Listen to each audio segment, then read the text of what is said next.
गोंदिया में प्रॉपर्टी व्यवसायी महेश दखने की हत्या के मामले में पुलिस ने 4 आरोपियों को गिरफ्तार किया है। छोटा गोंदिया परिसर में रहने वाले महेश दखने प्रॉपर्टी खरीदी बिक्री का व्यवसाय करते थे। घटना वाली सुबह वो किसी काम से घर के पास ही बाईपास रोड पर किसान चौक पर गए थे, तभी बाइक से आए 4 युवकों ने उन पर हमला कर दिया। इस हमले में गंभीर रूप से जख्मी महेश को घटनास्थल पर ही छोड़कर वहां से सभी भाग निकले।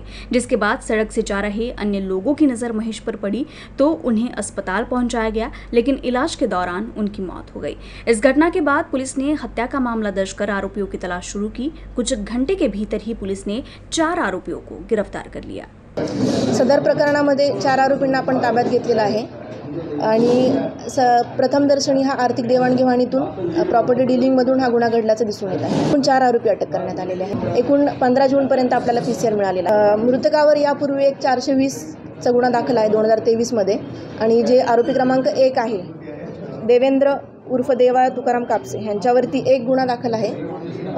हा एक IPCच्या 324 अंतर्गत दुखापतीचा गुन्हा आहे 2017 मध्ये आणि आरोपी क्रमांक 4 नरेश तरोणे ह्याच्यावरती एकूण 7 गुन्हे दाखल आहेत।